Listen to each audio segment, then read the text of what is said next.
Welcome back, everybody, to the Peer-to-Peer Policy Pod. This week, we're covering Bitcoin's choppy month of price action, Texas buying the dip to fund its strategic Bitcoin reserve, the future of the Fed and potential Fed chair nominees, Trump's positive vision for AI. We have a wild turkey pardon ceremony and much more. Remember to follow me on X at Morgan Stern NJ. Follow the pod on Apple, YouTube, Spotify, Rumble, wherever you get your podcasts. Okay, Zach, let's dig in. Where should we start? All right. Well, as you noted, November was a wild month for crypto and for Bitcoin in particular. Bitcoin was flying high at 110,000 on November 1st. It dropped to 80,000 on November 21st. It rebounded to 90,000 on November 30th. Now, to put that all in perspective, one article said that drop erased all of Bitcoin's 2025 gains. There was a record 3.79 billion in Bitcoin ETF outflows in November alone. And more broadly, $0.2 trillion was erased from the crypto market cap in 6 weeks. Sounds really bad, but Brian, can you walk us through it? Is the sky falling, or will it be just fine? Yeah, here's what happened. The all-time high of 126,000 triggered a wave of profit harvesting from early investors. You combine that with the AI bubble fear that hit all tech sector assets this month, and you had this price action. You had more sellers than buyers. The price dropped. However, there is good news here for the long term. Vanguard and Bank of America are going to offer their investors Bitcoin products, bringing billions or trillions of dollars into the market. And we've already seen a price bump on those announcements. Bitcoin is back over 90,000, I think around 92 or thereabouts. Positive policy outcomes are on the horizon with market structure and a potential digital asset tax package that was in the news today. More companies, states, and nations are using Bitcoin as a savings instrument or a treasury asset, and the supply isn't going anywhere. We know that as a or the key feature of Bitcoin. So remember, 10 years ago, Bitcoin was in the hundreds of dollars. Now it's near $100,000. There's not a reason to panic. This is a cyclical happening. All is well when there is a cap supply asset and growing demand. We're going to be okay, but certainly a choppy month. It's very easy for folks that are just getting into this, or maybe they have a little bit in their ETF and they start to panic and they're like, oh my gosh, the world is ending. It's not. It's going to be okay. Don't get too caught up in the headline of the day. And this is where holding on for dear life, comes in. It's a good, well, And, one other point on that, actually. So something that has happened as Bitcoin has become more financialized and institutionalized is that people will put, there's a lot of puts and calls and people do target price orders. So what we've seen, I think, over the last several peaks is people will have these target orders. So as Bitcoin hits a new all-time high, that triggers mass selling. And then if it drops below a certain price, that can trigger liquidity obligations or other selling options, puts, calls, target orders, and the rest. And so I think as it has become more financialized and institutionalized, you've seen the liquidity of the market deepen, and perhaps the swings are a little less wild. You're not seeing like 50% or 80% swings, but so it's a double-edged sword. But I think that institutionalization or financialization has also led to perhaps some of these bigger swings than we would have had it remained just a purely hodler market. But like I said, double-edged sword, deeper liquidity, less wild swings, but can accentuate the more mild swings to make them a little bit bigger than they otherwise would be. So I don't know, just my thoughts, but keep hodling, everybody. Yep, keep hodling. And that, though, is a great point, that it does kind of show the sophistication of the market. I mean, even in your regular old ETF funds. You can do those puts and calls and all that kind of stuff. So that kind of stuff is not just for the Wall Street folks. It's available to everyday retail investors too, which is it's great that folks have that kind of choice. But hang in there. Bitcoin is going to be all right. It does, though, segue perfectly into our next story and kind of goes with that theme. When Bitcoin price drops, buy. And that is exactly what the Texas comptroller did. He purchased $5 million of BlackRock's ETF to fund Texas's strategic Bitcoin reserve. Brian, we've talked about the Texas Strategic Bitcoin Reserve for months. This is something that goes back to even before I started at Riot. It was kind of contemporaneous when I started. Here we are. Texas is finally putting not its money where its mouth is, but its Bitcoin where its mouth is. So why is this purchase so significant? Yeah, Texas bought the dip. As you say, this is exactly how a responsible comptroller should act. So, congratulations to Kelly Hancock on that very prudent investment choice. The snowball is rolling downhill and it's going to pick up steam. This is the first state to actually purchase Bitcoin rather than relying on seized assets. New Hampshire, of course, has a reserve as well and now a municipal bit bond program. We're still waiting on further developments from the big kahuna, the US government, but this is a very positive step on the road to Texas actually having custody of its own Bitcoin. And while it administers that process to talk to custodians and read comment letters and all of that, I think it was a wise choice for the comptroller to just go ahead and buy the securitized version of Bitcoin for now and then figure out self custody later. Buying the dip. Congrats to Texas on stacking its sats and becoming the first state to do it in this way. Very smart choice. Good move, Texas. Other states, your move. Yes, and just a little inside baseball. We've talked about it for the listeners. We've talked about it on the podcast before, but as you mentioned, the comptroller's office, they're the ones that administer this law, that SB 21 that the legislature passed and the governor signed, and they're going through an RFI process. They're trying to say, how do we understand, how do we do this so that we can understand what custody means? How do we do it? Are there vendors that we can hire and all that kind of stuff? So that You have to they, get bought this. insurance. Yeah, you have to get insurance for it. You have to have strong cybersecurity. So they want to do it the right way. So as that process plays out, they jumped into the market. Yep. So it's a great first step, and hopefully the first of more to come, and hopefully a signal to other sovereigns that this is a good, viable option, and that you can go even beyond just the purely sort of seized assets method of funding reserve. So way to go, Texas. Okay, we're going to shift over now to some federal topics. I think this term, the government official that is most under the microscope is Fed Chair Jerome Powell. They are constantly sparring over policy, cutting rates, doing renovations, threats of firing, recognizing that he maybe can't be fired, et cetera, et cetera. The president has said that he will let Chair Powell finish out his term in May and then appoint a successor. And that search is underway actively. So, Brian, what's the latest? Who are the front runners? And what will be the impact of a change from a Jerome Powell regime at the Fed? Well, look, President Trump wants a dovish Fed that will lower interest rates, focus on supply side investment and economic growth to spur domestic jobs, especially in manufacturing. The other side of that sword, of course, can be inflation, but the main cause of that is excessive money printing, federal debt, and deficits. So there needs to be sustained efforts on both fronts. At this point, the leading candidate to replace Jay Powell, at least if you believe Polymarket, is Kevin Hassett. Kevin Hassett is the current director of the National Economic Council at the White House. In Trump's first term, he was confirmed by the Senate as chairman of the Council of Economic Advisors.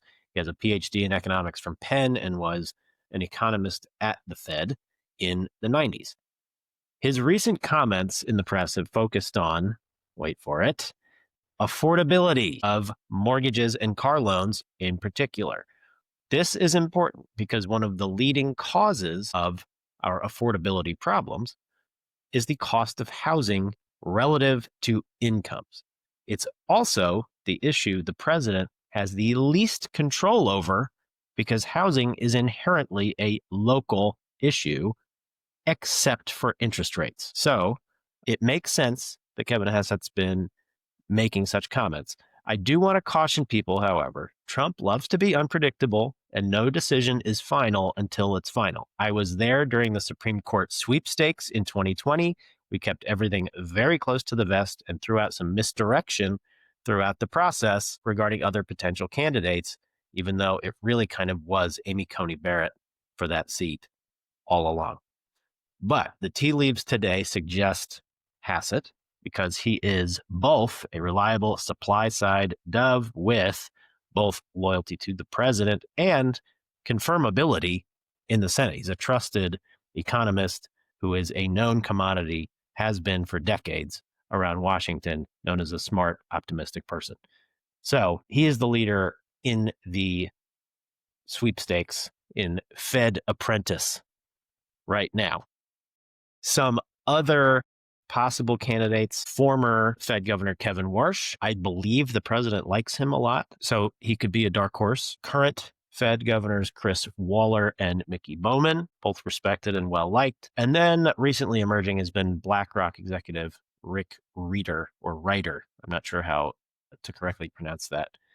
But so some candidates, there is a list of finalists, I believe, who had interviews. I think they have completed the interviews, and the president himself has said he's made his decision. He knows who he wants to pick. He's just not announcing it yet. So, the odds makers and the poly market is betting on Hassett. But as Secretary Bessent pointed out, poly market is only as good as the informational inputs. And so it's anybody's guess as to whether Trump's kind of signaling towards Hassett is an actual tell, like in poker, or if it's misdirection. We will see. It seems evident that Hassett would like to have the job, which of course, goes to his favor. He wanted a person enthusiastic about the position.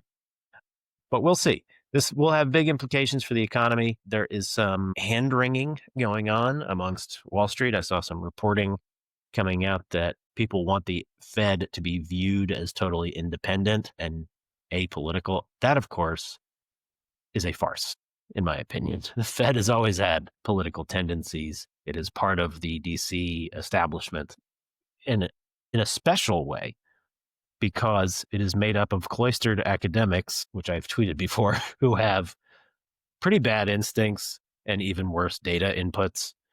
So it needs some pretty strong reform, in my view, but it'll have big economic implications. I think we are in a place where, rates can start to come down. Hopefully that will have positive impacts for the housing markets, the auto industry, and car purchases, other things like that, and will hopefully have a positive impact on affordability.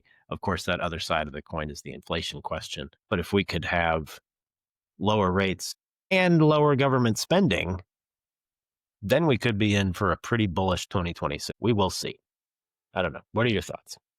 Well, so the thing that always makes me smile is when you mentioned Secretary Bessent is like, it seems like the president's top choice has always been Scott Bessent. Like they'll have like a White House meeting and they'll be in there with like, I don't know, the prime minister of Japan or something like that. And he'll be like browbeating Scott Bessent in front of this prime minister. Like, I think you need to take the job. And he's like, no, I'm happy where I'm at. And so that piece is funny. But to the affordability thing, on a serious note on that, I read an article, I don't know how long ago it was, but it was talking about how, people frankly, in our generation that are putting off home ownership, purchasing their first home, and they're putting all their money into like their 401ks and stuff like that. And they're talking about how that's an interesting shift where you had that sort of a traditional model, maybe of like our parents and our grandparents' generation of the pension, but also, the family home being, really the main asset that you had in retirement. And then I'll just go in on the car affordability thing. We had one of our cars died, and we ended up buying another car. I mean, the market for used cars is crazy. I mean, just it just seems like those prices are really high and inflated, and you have to really look for value there. The price of new cars is, still fairly expensive, but then when interest rates are so high, it compounds all that kind of stuff. And so you got to gimmick it. Do you go through the dealer? Do you, go for a 61-month length so that you can, not have your payback penalty if you decide to pay it off early, all that kind of stuff. That just makes it really hard for everyday Americans who just need to get a car to get to work. And so looking towards those genuine, dinner table type of things, those type of issues, I think that's really important. And I hope for everybody's sake, mostly for everyday consumers, but just that lens of affordability that the 2025 elections seem to shine on things. It's great to see that is such a major part of this conversation. So good things all around. Yeah, going back to the housing, you raise a really good point. Like this is an interesting sort of cyclical development. So my parents, I think, in their early days, were didn't really view a house as an investment as much as something with utility, a safe place to raise your family. Then, as real estate prices started to really explode, particularly over the last 10 years or so, it was viewed much more as an investment product. And now that the real estate market is still high, but you're seeing such large returns, particularly from the Magnificent Seven and certain stocks, people are viewing real estate as sort of back to that kind of a utility, the safe place to raise your family, something that you're getting usage out of rather than the best investment you can make. There's also the issue of why people are waiting until they're 40 to buy their first house is they can't afford it because of that huge price spike, really since 2019, I think. Uh, we covered a chart here maybe in the last week or two. And so the cost of housing relative to income has gone so high that people are choosing to invest their money in the market rather than pouring all their savings into a house. And I think that may lead to a housing correction, frankly, which would probably be bad for you and I as current homeowners, but would probably be pretty good for Gen Z or the younger generation who feel left out, who are voting for people like Mamdani in New York. A housing correction is probably the number one way to make life a little bit more affordable in America. That will carry with it, unfortunately, probably some collateral consequences. You may see various market drops in various assets related to the housing market, but perhaps that would be a healthy thing to happen cyclically in order to improve on this affordability issue. But in order to spur a more active market, at least, even if there is some price stability or maybe a little bit of correction, interest rates really do have to get in line with reality so that housing costs are more aligned with your median income. I mean, that's really the main issue. But I come back to this thing that if the Trump presidency, if Trump is going to defy history and potentially keep control of Congress after the midterms, if that were to happen, in my opinion, one of the key things that would allow that to happen is you'd have a housing correction early in 26. The market sort of stabilizes and other assets start to rise, and you have stronger employment uh, heading into the spring, summer, and fall of 2026. If that economic situation materializes, he may do actually quite well. If affordability remains the chief concern of everyday voters, you could have a change election like we've had. It's like every election is a change election over the last, decade or so. So I don't know. Now I'm just rambling, but the Fed conversation led me down that rabbit hole of how it connects to affordability, housing, cars, stuff like that. So anyway, we invite your thoughts, audience. If you have any questions, critiques, different takes on these things, we're always open to feedback. And you do see that, agree with that completely. Please do share your thoughts. And, it does really underscore, it almost feels like a 1996 election or something like that, where everyone's talking about the issues around the dinner table and the price of eggs, and they're calling electricity the new price of eggs. So it'll be interesting to watch how the affordability pans out, and we will keep covering it here. All right. Well, this is also some big news. So, President Trump issued an executive order launching what he calls the Genesis mission, which is a whole of government and national effort to unleash scientific discovery and innovation using AI. The goals of the mission are to, quote, secure American energy dominance, accelerate scientific discovery, and strengthen national security. And as Energy Secretary Wright noted, usher in a new golden era of American discovery. So that's a lot of big, lofty goals, Brian. But this is really big news. There's a lot to unpack. Can you tell us a little bit more about this executive order and why this is so important? So they're framing the Genesis mission as the Manhattan Project for AI to accelerate scientific discovery. It is bringing together the national labs, the private sector, and academia to combine data sets, bring the best inputs, and computing power to achieve breakthroughs that used to take years in weeks or months. It will focus on biotech, nuclear fission and fusion, space exploration, quantum computing, as well as critical minerals and semiconductors. It is about combining the best information data with the best minds, innovators, with the most powerful computing power to achieve for America technological dominance, economic growth, national security, and better health outcomes. It comes on the heels of other EOs, including the AI Action Plan and the Energy Dominance Plans. And this struck me as quintessential Trump, using the convening power of the presidency to tackle big national challenges. I know he doesn't like to talk about it much anymore, but it reminds me of Operation Warp Speed and the vaccine effort, bringing together the military, the science community, Walgreens, and other pharmacies and things like that to really speed up the approval process for not just vaccines but also a lot of other medical equipment, PPE, other treatments. Remember remdesivir and monoclonal uh, antibodies, and some of the other tools that were developed quite quickly. Kind of shows that if you have the right leadership, then you actually can just do things and you can do them very quickly. And this effort strikes me as, more of that, mold for Trump. But I don't know what details that I leave out. I know this is a pretty detailed order and I didn't really get into too many specifics. So what did I leave out? Yeah, I mean, I think you covered it well. And the goal is really to focus on those three things. How can we be energy dominant? How do we advance scientific discovery? And how do we do that all while ensuring national security? And I just point out to you the timeline pieces. There's a 270-day timeline in there.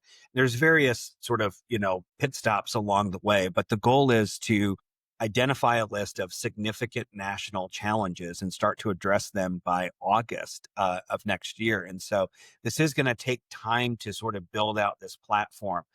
But this really is I mean, like you don't want to be hyperbolic about it and say it's like Manhattan or going to the moon and all this sort of stuff. But like it really is. It's trying to not just let's not just work around the edges and think about hey, how do we make this chat bot work a little bit better? This is how do we harness the whole of government, all of these resources to really address those big grand challenges that we're facing. And this is we read these stories every day. Are the robots taking the jobs? And how do you do a better job prompting AI?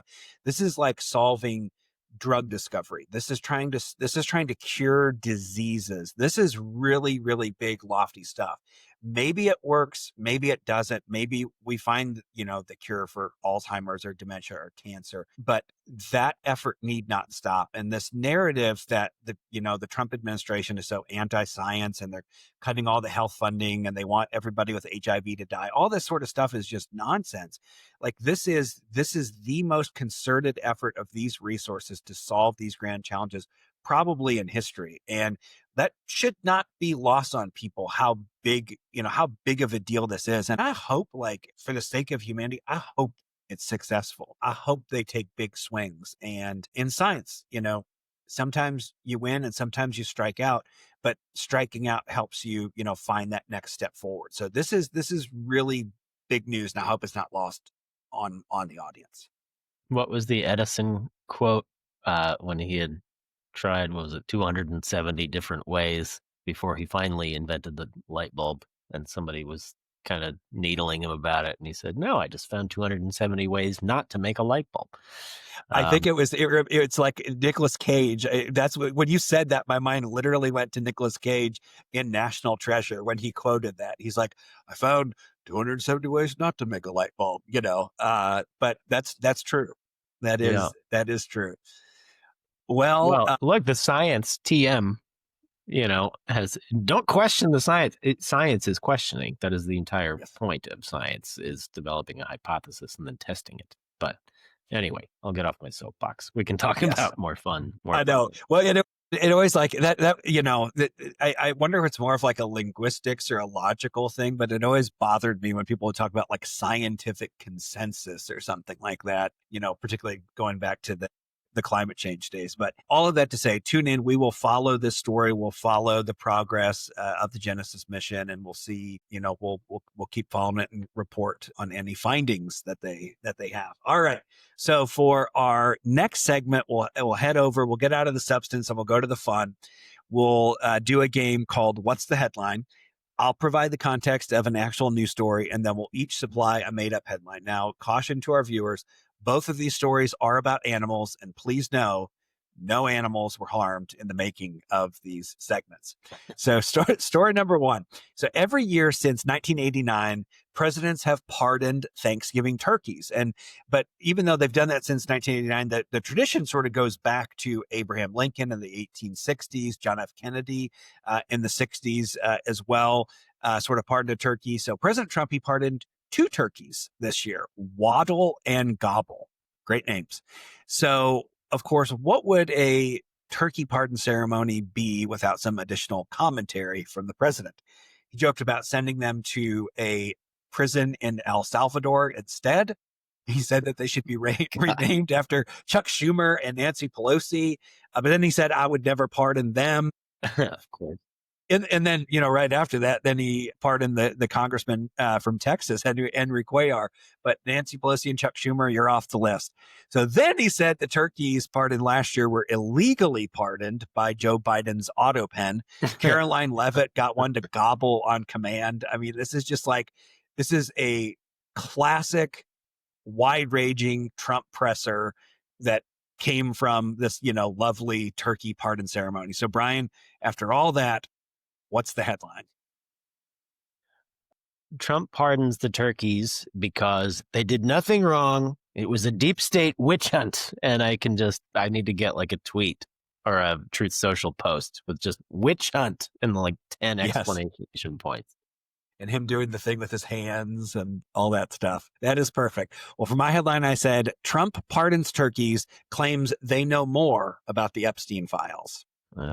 Oh, yeah. Those turkeys. Well, they stayed at a very nice hotel, the Willard Intercontinental. I've seen no pictures or flight logs of them visiting Epstein Island, though. Okay. Well, we're going to track that down. We'll get Eric Swalwell investigating them. For story number two, this one I just have to read it straight from the AP, and I actually just found this morning because I think it was actually might have been from just this weekend. So here it is from the AP. The masked burglar broke into the closed Virginia liquor store early on Saturday and hit the bottom shelf where the scotch and whiskey were stored. The bandit was something of a nocturnal menace. Bottles were smashed, a ceiling tile collapsed, and alcohol pooled on the floor. The suspect acted like an animal because, in fact, he's a raccoon. So that's right. A raccoon broke into a Virginia liquor store and got drunk. And for all the animal lovers in our audience, know that this was a happy ending. Animal control, they took the animal, evaluated, and were able to release it back in the wild. So, Brian, what's the headline?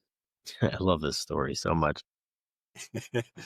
Raccoon goes streaking through the quad into the gymnasium, and he brought his green hat because any story about drunkenness makes me think about Old School, one of my favorite movies. Yes, this is like it is such like a Will Ferrell headline. This is a term I did not know they called raccoons. This is they call them trash pandas, which is hilarious. So my headline: Trash Panda blows .28, asks the officer if Waffle House is still open. And the officer could confirm Waffle House was probably still open. All right. So for the final segment, we'll end in the traditional way with the grab bag segment. And I keep going to this well, Brian, because it is too good. This is must see television. My item for the week is the Formula One World Championship. So a historic season comes down to the final race of the season this week in Abu Dhabi in a 3-way fight for the Drivers' Championship. So we've got the 4-time reigning world champion Max Verstappen, my favorite driver, looking to capture a 5th straight driver's title against 2 McLaren drivers who absolutely dominated the first 3 quarters of the season. And a McLaren driver is looking to win the title for the first time since 2008. So Max was nowhere this season. They fired their team principal. They effectively fired, like, think about like firing, Joe Torre or Bill Belichick. Like, they fired like that caliber of team principal. They hired this nerdy French engineer and they have just flourished. So he is now in 2nd place. He's just 8 points behind Lando Norris. McLaren dropped the ball. So last weekend they had a race in Qatar. They dropped the ball on their strategy. They saw Lando didn't have a chance to win the championship. Oscar Piastri, the driver who had been leading the championship for like almost the entire season, he dropped to 3rd in the standings. So it's an exciting race. I'm biased because, as I said, I'm a Max fan, so I want to see him win again.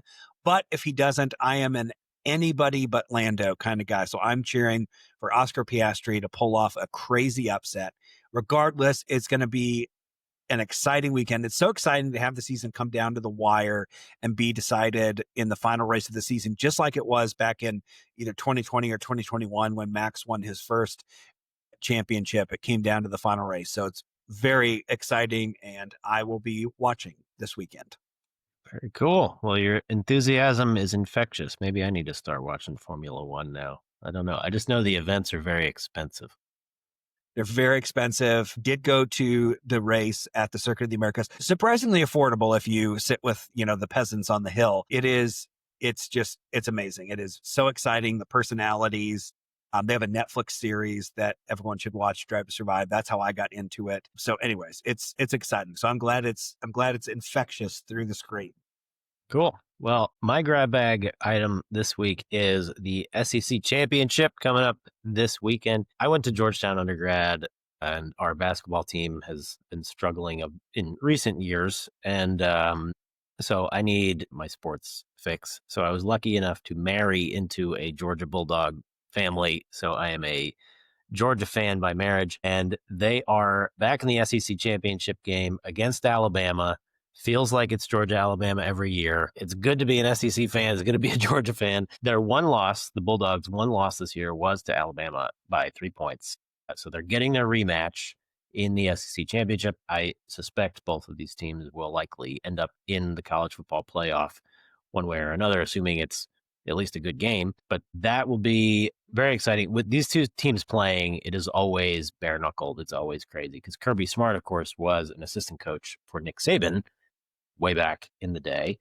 And he's part of the Saban assistant coach mafia who have become head coaches, all very successful. Lane Kiffin, of course, is another one of those. Departing from Ole Miss just as they start their playoff run to go to LSU. One of the weirder stories that I've seen in the college football world. Yeah, I'll be tuning in on Saturday to watch the Bulldogs take on the Crimson Tide of Alabama, to quote the late, great Keith Jackson. We miss him announcing games. Anyway, SEC Championship this week, and I'll be tuning in.